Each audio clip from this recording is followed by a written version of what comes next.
Hey, how we doing on this Saturday out there, Vol Nation? This is Frank, House of Orange Sports Channel, coming at you recruiting each year round, whether it's portal, whether it's the high school ranks. Tennessee's been working on that 2026 class. Of course, they're trying to fill their needs through the portal. Not a lot going on there right now. We're kind of waiting to see, what happens with Emmanuel Pregnon, who had just visited USC transfer, visited Tennessee. He's supposed to be going to Texas. I think he's at Texas now, and there's supposedly one more school in the mix as well. So we'll see how that one plays out with Tennessee. Tennessee got a big commitment today for the 2026 class in offensive lineman Gabriel Enda, who plays at Baylor School in Chattanooga. He is actually from Clearwater, Florida, but he transferred up to Chattanooga. I think it was last year that he transferred up, and so he's ranked according to On3 as the 10th rated prospect in the state of Tennessee. He is, according to the industry rankings, on 324/7 ESPN. I'll have him as a 3-star. Rivals actually has him as a 4-star and ranked 177th overall. Rivals is a little higher on him, but Enda, he's listed on 3 as 6'7", 305 right now. So this, for this class and for the Vols right now, this makes the 8th commitment of the cycle for Tennessee, and Tennessee's in on a lot of really good prospects in this cycle too. They're in on some guys in state. You've got the Keys, the wide receiver out of Mississippi, they're in thick on. Hyder, the running back out of Virginia, that they seem to be in pretty thick on. There's lots of others. Of course, you got Faison Brandon. He's, according to On3, ranked 5th. 24/7 has him ranked number 1 overall. Tennessee is involved with a lot of prospects in that Charlotte area. Or in North Carolina, specifically around the Charlotte area in this cycle. I think it's shaping up to be a really good class. Now you've got to get some of the heavy hitters in the fold. So, what are you willing to pay for a top-notch wide receiver? I think a lot of their philosophy is to get their quarterbacks, their tackles along the way. But I think the philosophy's got to change a little bit to trying to get some wide receivers in the fold as well, as we're seeing kind of where that's going. But looking at Enda, this is a good pickup. This is one Tennessee really wanted.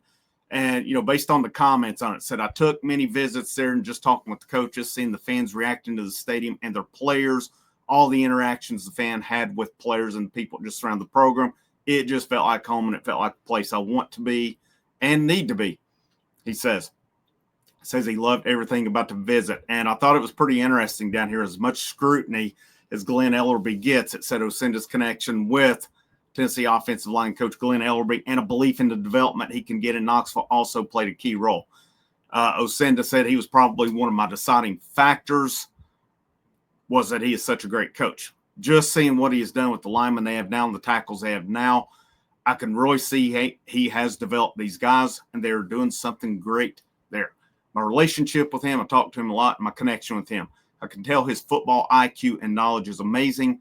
Because I'm going there, I'm going to get developed and be the best I can be at Tennessee. And then Enda did talk about Josh Heupel. He said he is a great head coach. He's a true leader. On every visit, he makes sure to talk to all the recruits and makes them feel welcome. Tennessee can be home for everybody. It is just that type of program. He's a true leader on the field. He's a true leader in recruiting, always wants to talk to recruits. That is just great to see. So, again, this is a big commitment for Tennessee, getting a coveted offensive lineman in the fold. Now, if we look at the commitments for this cycle for Tennessee, we're looking, of course, the main one we're looking at is Faison Brandon.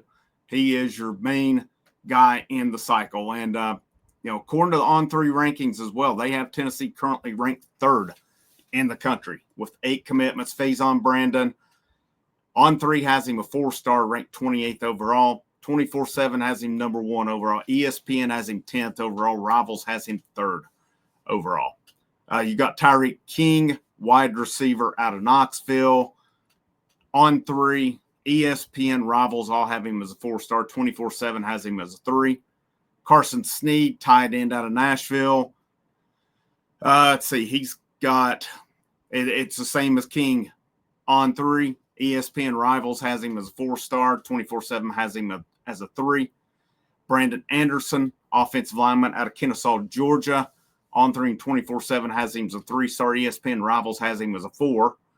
Like I said, Gabriel Enda, the guy we're talking about here now that with this video. On 3, 24/7, ESPN has him as a 3. Rivals has him as a 4. And then looking at the rest of the commitments here, you've got Tyson Bacon, Braylon Outlaw, and Tyron Evans in the fold here. All 3 of those guys are consensus 3 stars around the board. So Tennessee's class shaping up nicely. Now you got to think, too, some of these guys could move up. The rankings can improve. They, of course, can go the other direction as well, as we've seen over the years. Guys go up and down over the cycles. But that's Tennessee's first offensive line commitment for this cycle. And, it gives them 1 quarterback. They've got 2 wide receivers in the fold. You got your tight end. You've got – no, I'm sorry, it's their second offensive line. I thought I was wrong on that. You've got Brandon Anderson, Gabriel Enda, both in the fold. So both of those, at least by one publication, if not a couple, are 4 stars. And there'll be more that they're in on as well along the way. So pretty good start to it. It's kind of mixed up a little bit. Now, like I said, you've got to start getting in some of these heavy hitters. Some of those guys you're in, some of those big prospects you're in North Carolina. Finish out with some of these guys in state that you're looking good on right now that you've had to campus multiple times. And then, can they finish with a Tristan Keys, with a Savion Hyder along the way? Those would be big-time commitments as well as they can get in the fold. And to me, when you look at that cycle, you've got your quarterback. I think you need 1 to 2 running backs in it. And I think you need a heavy hitter on it. They are in on numerous running backs. You've got your tight end in Carson Snead, because you're going to lose out the tight end room next year is Miles Kitzelman. You do have to be, I think, out in front of this stuff in case somebody hits the portal, though, because it could happen at any point in time. Offensive line after next year, you really, to my knowledge, don't stand to lose anybody off of it. So you're just adding depth at this point. Wide receiver, barring that no one transfers, you'll have a full unit there. So you can be, I think you can be selective and really add guys that are big-time talents on it. Defensive line, I think this is one they need to stack up on the defensive line, because you're going to lose quite a few guys. You've got some guys using COVID years coming back next year, but after that, you're going to lose a good bit of players off that defensive line again next year. So you're going to have to refill the cupboard, so to speak. Linebacker, you don't lose anyone. And your defensive backs, I think it bears, of course, Turntine will be a senior. If Jermod McCoy has the year like he did this year, you got to think that's a real good possibility. He's off to the NFL draft. There'll be some other guys. You always got to be, like I said, you got to really kind of be out in front of this stuff and plan for a transfer, because it could happen at any point in time. And I think this staff will be aware of it. And, they brought in defensive backs this year. How will those guys develop? As it looks like you'll probably have Tim Banks and Willie Martinez back coaching them again this year. Do these guys take another step in their development like they did this year? But recruiting's off to a good start. 3rd ranked for Tennessee, in my opinion, to keep taking those steps, to keep gaining on your Ohio States, your Georgias, teams of that nature right now. Number 1, you've got to get your base in recruiting. You've got to hit on your evaluations, and you got to develop these guys as well. But I think at some point with wide receivers, we see some fly under the radar sometimes, but overall, I want to see them go out and get these stud wide receivers. I don't need to see another project come in. And that's up to this staff to debate. But we just saw a mass exodus at wide receiver, and I think most of those guys were considered dudes who needed to develop. I think it's time you bring in guys who are ready to contribute, at least to an extent, right out of the gate, and then by year 2, be able to be an integral part of that system. That's kind of where I'm at with all of it.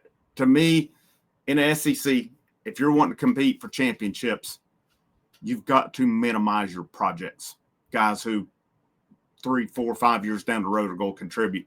You need guys who are ready to come and contribute immediately. I know everybody has that wish that they can fill out a whole class full of those, but Tennessee's at that point. I think that's where your next step is in their recruiting, is bringing in these guys who are ready to contribute immediately and giving them the chance to contribute immediately as well. But good day for the Vols.